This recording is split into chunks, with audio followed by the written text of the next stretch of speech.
On August 11, 2006, the oil tanker MT Solar One, hired by Petron Corporation, the largest oil refining and distribution company in the Philippines, sank off the coast of Guimaras, one of the provinces of the Philippines. Over 550,000 gallons of bunker fuel spilled into the water. This incident is still considered the largest oil spill in Philippine history. The crisis caused by the spill affected 3,700 acres of the local ecosystem, including mangrove forests, seagrass beds, and coral reefs. But now, 19 years later, Guimaras can once again boast pristine white sand beaches, and the fishermen are back to their trade. A big part of that is thanks to the way the Philippines handled the oil spill cleanup. And that method, well, let's just say it was a bit unconventional. But to understand how coconuts and oil are connected, I think I'll need a cup of coffee.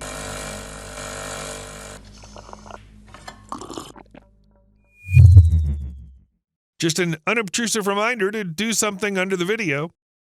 So what exactly happened during the oil spill? They don't call it the biggest in Philippine history for nothing, as the fuel products caused some serious damage. Of all the places affected, Tacloban Island took the worst hit, and that's where the National Marine Sanctuary is. Plus, since the water was heavily polluted, the authorities ordered a complete halt to fishing. This took away the only source of livelihood for 20,000 fishermen, something they'd relied on for decades. Another key part of the island's economy, tourism, was also temporarily put on hold.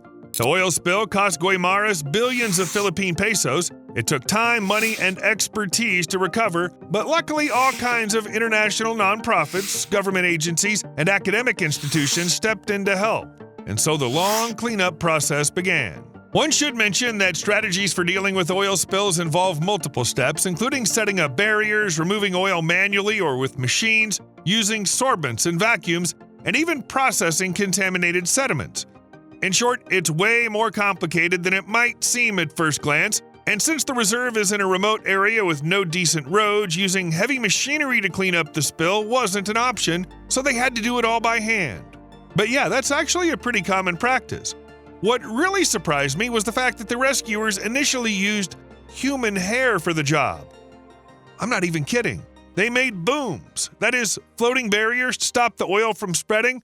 Back then, a nationwide campaign was launched to collect hair. Beauty salons and barbershops from all over the country gathered cut hair and sent it to Guimaras. And this isn't some crazy idea. Science has proven that hair is great at cleaning up oil spills thanks to its unique physical properties. When hair comes into contact with oil, it can soak it up and hold on to it, which means it can remove oil from a contaminated surface or stop it from spreading further. Hair doesn't swell up like a sponge. Instead, oil coats the entire surface of the hair, and since hair is hydrophobic, it repels water at the same time.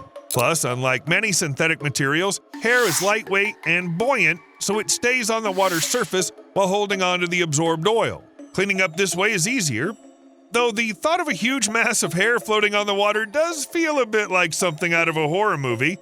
Still, it's a common practice. A striking example of using human hair to clean up an oil spill is the Costco Busan tanker spill in San Francisco Bay back in 2007. So the Philippines didn't come up with anything new. There are even special companies that turn donated hair into oil spill mats. To make a mat that's 2 square feet in size and 1 inch thick, you need 1 pound of hair. This mat can collect up to 1.5 gallons of oil products. Hair is such an effective tool that when an oil spill happened in Mauritius, the government declared a state of emergency, and the locals rushed to get their hair cut to donate. Scientists then calculated that 25,000 pounds of hair might be enough to soak up 170,000 gallons of spilled oil at a rate of over half a gallon per minute. However, despite all these benefits, they eventually gave up on using hair in the Philippines. That's because experts decided the material decomposed too slowly. Also, hair is hard to remove if it ends up in the environment. Plus, it might have been exposed to chemicals used in salons. In the end, they concluded that the risk of pollution outweighed any potential benefit. Instead of hair, rescuers started making makeshift booms from bamboo, rattan, leaves, rice straw, and other natural materials found in the area. These homemade booms were placed along the beaches to contain the oil. As a result, the cleanup of the coastline and the sea continued for a year. In total, rescuers collected about 282,000 bags, or around 2,100 tons of natural materials used for the boom barriers. But this wasn't the last time plants or something similar were used in the fight against oil pollution. When a Philippine flag tanker carrying 370,000 gallons of industrial fuel overturned and eventually sank on July 25, 2023, the Philippine Coast Guard set up a boom barrier made of regular coconut shells in the waters of Bataan Province. Like last time, this was done to prevent the spread of the toxic spill. Months earlier, when the oil tanker flipped over off the coast of eastern Mindoro Province, people also used coconut shells. But why coconuts, really? When I first heard about it, I pictured coconut halves on a rope like buoys. In reality, to clean up oil, they use particles of coconut coir. Coir is a byproduct that's extracted from the husk of coconuts during the process of making fiber ropes and other products. The coconut coir flakes or pellets are scattered over the surface of the oil spill because they easily absorb the oil and stay in a form that can be easily scooped up with a shovel or rake. After extraction, the oil-saturated coconut coir can be compressed to release the collected oil products, after which the coir can be reused. Moreover, the oil extracted from the coconut coir is not contaminated and can also be used. On average, 1 pound of coconut coir will absorb between 7.7 and 10 pounds of raw oil. But the main advantage of coir is that it's completely non-toxic. No issues like with hair, it's an eco-friendly product. By the way, you can make a special absorbent powder from coir. It even exists, and it's called Spill Fix, and you can buy it for home use. Not because oil spills on the lawn are a regular thing for everyone, but this powder absorbs other things too, like oils, fuel, solvents, paints, and chemicals. Fast, effective cleanup, minimal time. And no, this is not an ad.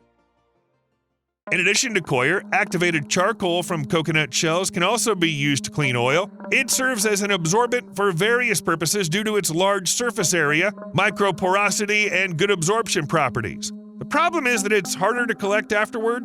Activated charcoal is made in the form of small pellets. Nevertheless, activated carbon made from coconut shells has long been an essential material because it offers an eco-friendly and effective solution for removing pollutants from water, soil, and even air.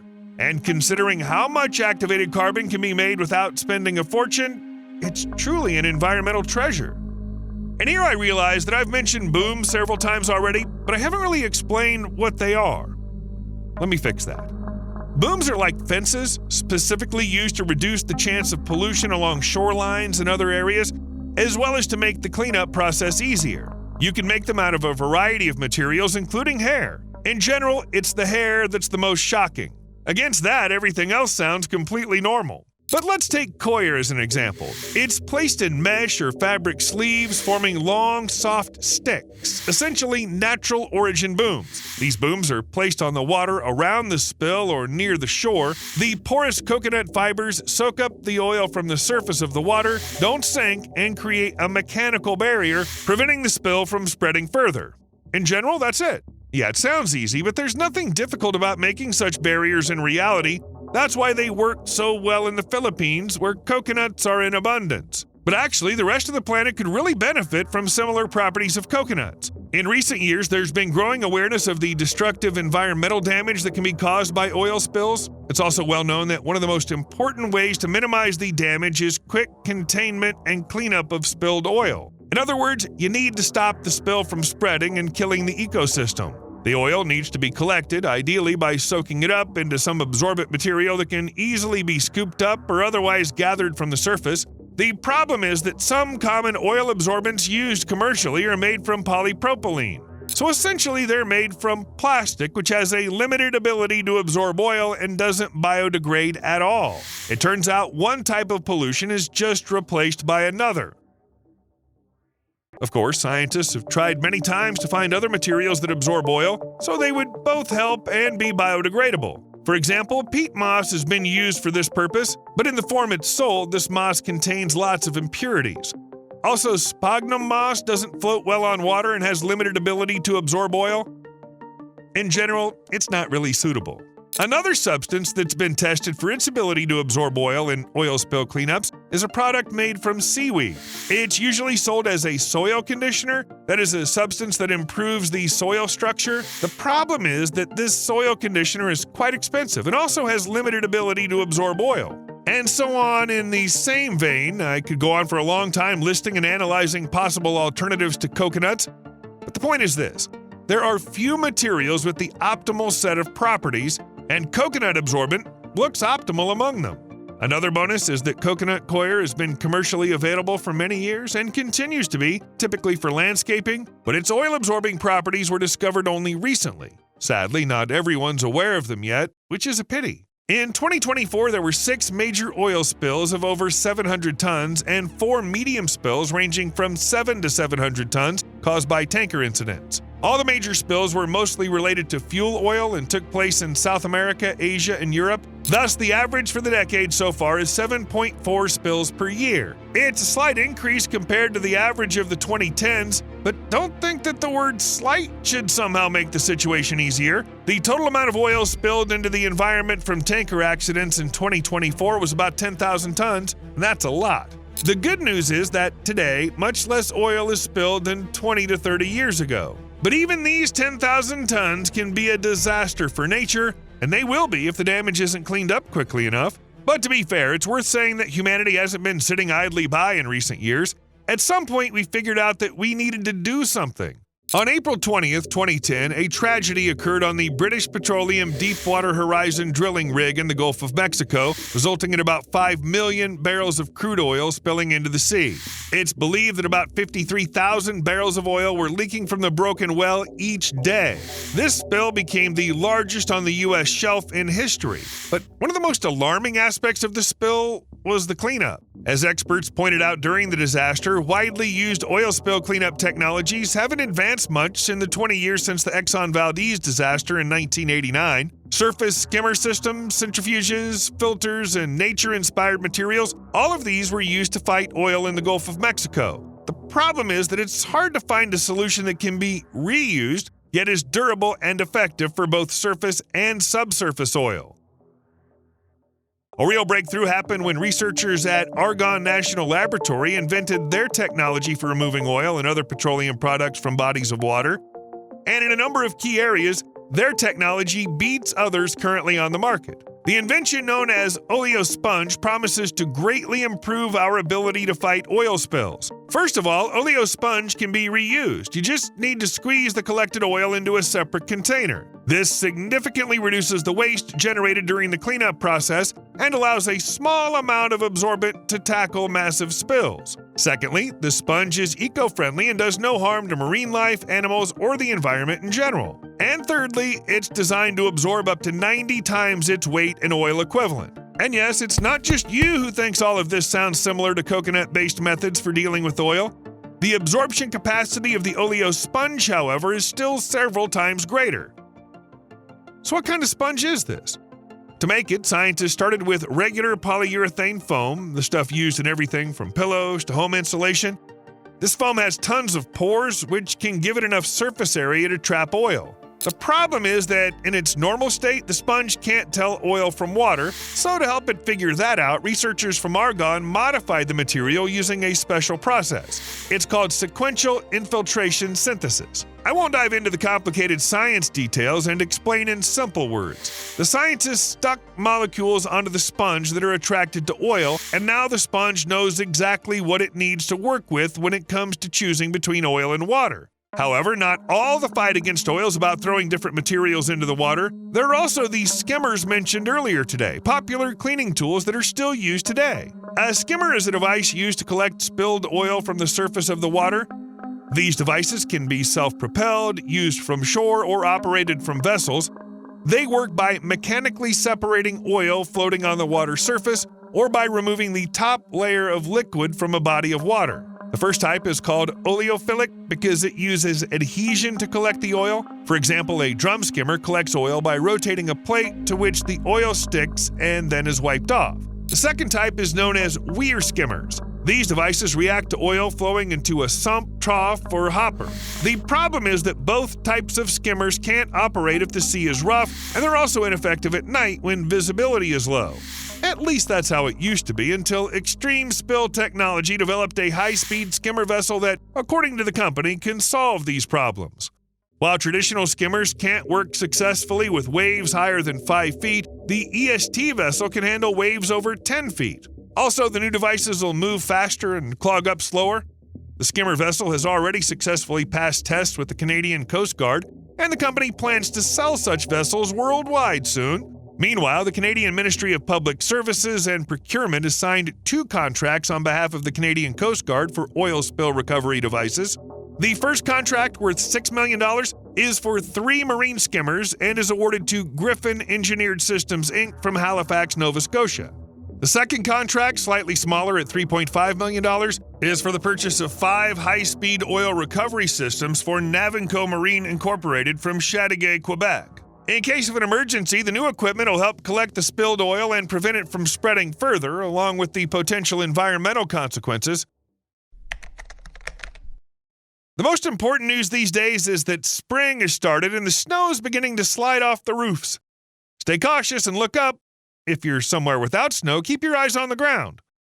Also, check what's around you. Robots for cleanup. As sad as it may sound, oil spills happen quite often in the modern world. They occur in different parts of our planet, but not all places have access to coconuts. Of course, there's a solution for this, and no, it's not manual labor. After all, we live in the 21st century. Robots come to the rescue. I already mentioned today the huge oil spill on the Deepwater Horizon drilling rig. According to estimates, at that time, up to about 700 tons of oil was leaking from the sealed well into the surface of the Gulf of Mexico. Other estimates say it was as much as 13.5 tons of oil per day. A terrible disaster for the environment. To deal with the consequences of such accidents, the Sensible City Lab from MIT presented the Sea Swarm robot. As the company's director says, the idea behind the technology is to deploy it anywhere it's needed. In oceans, rivers, or seas, it's especially useful in deltas and curvy coastlines where most other technologies don't work. This robotic assistant uses a conveyor belt powered by photovoltaic cells made from a thin nanowire mesh to move around and collect oil. The robot can carry up to 20 times its own weight in oil, and the most important thing for oil collection operations, the robot's components generate enough energy to propel the vehicles forward for several weeks straight. Sounds all cool, and the robot was introduced more than 10 years ago, but I couldn't find any news about Sea Swarm helping with the cleanup of man-made disasters. If you have any info, feel free to share in the comments. Intentional oil release. While the whole world is fighting oil spills, Norway's pouring it into the sea on purpose. Seriously. Once a year, Norway's oil companies gather together and dump oil into the North Sea. But don't worry, it's not some secret conspiracy to destroy our planet. Actually, it's an annual drill aimed at improving preparedness and response measures for oil spills worldwide. But why is this happening in Norway specifically? It's important to note that oil is a massive industry in this country. In 2023, Norway was the 11th largest oil producer in the world, and income from this industry accounts for about 30% of the government's revenue, if not more. But as you can imagine, when there's a lot of oil, there's also the risk of spills that could damage the environment. That's why since the 1980s, the country's been running drills to handle oil spills at sea, testing the crew's preparedness and new cleanup technologies. The drills are organized by the Norwegian Clean Seas Association for operating companies. According to the organization's website, every year the association holds hundreds of land-based cleanup drills, but water-based drills are different. Using Norwegian laws that allow the release of oil for testing, the organization discharges it straight into open waters. Then they test the very procedures I've already listed: cleanup, employee training, and the use of new technologies. It might seem like a strange idea, but in 2015, even NASA took part in the exercises. So you can definitely say that Norway knows what it's doing. Unexpected effect. Do you know what a dispersant is? It's a substance used to speed up the biodegradation of raw oil after spills. Something like that was used in the Gulf of Mexico after the 2010 disaster. And while it was supposed to help with cleaning up the oil, it turns out that pouring dispersant could have the opposite effect. That's what a new study claims. After the Deepwater Horizon spill, about 198 million gallons of oil ended up in the Gulf of Mexico, a huge slick. To break it up, around 1.8 million gallons of chemical dispersants, Corexit 9500 and 9527, were dumped into the water. They were supposed to stimulate biodegradation. However, an investigation conducted by researchers from the University of Georgia found that this may have actually negatively affected the natural populations of microbes that break down the oil. By the way, we even had a whole video about them. Check it out if you've forgotten how they work. But let's get back to what could have gone wrong. A team of scientists recreated the conditions that resulted from the spill in a lab using water from a depth of 3,860 feet in the Gulf of Mexico. They then added raw oil and Corexit 9500 to it and measured the microbial activity. The researchers found that in the presence of just oil and water, the number of useful bacteria increased from 2% to 42%. This is quite expected, as these special bacteria break down oil and therefore thrive. However, when the dispersant was added to the mix, the number of useful bacteria dropped back to almost the original level. It's partly because with Corexit 9500 present, members of another group of bacteria started to thrive. They prefer the dispersant over the oil. As a result, researchers suggested that adding chemicals to the water with oil is simply pushing out the beneficial bacteria, which partially stops biodegradation. If that's the case, up to half the oil released during the disaster may still be unaccounted for. According to the lead researcher, most of the oil could just be hiding on the ocean floor, posing a threat to marine life. It's too early to make any bold statements, as additional studies are needed to confirm this theory, but still it's a bit worrying. Mayonnaise treatment. Unfortunately, sea animals almost always suffer from oil spills. Some of them can be saved, but that's only half the job. The animals also need to be cleaned from the oil. To clean an oily stain, for example from a sea turtle shell, you can use dishwashing liquid, but for cleaning the eyes, throat, and nasal passages of sea turtles, that's not suitable. The best remedy turned out to be, no, not some water-based antiseptic, but the most ordinary mayonnaise. I'm not kidding. After the oil spill in Israel, staff from the National Sea Turtle Rescue Center used mayonnaise to treat 11 endangered green sea turtles, which were washed ashore covered in tar. The spill occurred in 2021, affecting at least 124 miles of coastline. This event led the Israel Nature and Parks Authority to call the spill one of the worst environmental disasters the country has faced. As for the turtles, they arrived at the Animal Rescue Center literally packed with tar. Their entire trachea, both inside and out, was full of tar. And that's not the kind of sight anyone would ever want to see. But what about the mayonnaise? Oh, it turned out to be really helpful. To help the turtles clear their digestive system, the workers at the center fed the animals mayonnaise. The way it works is quite simple. It makes the oil thinner and helps it pass through in the form of feces. I never expected my video about oil and coconuts to end up with mayonnaise. You owe me a like. See you later.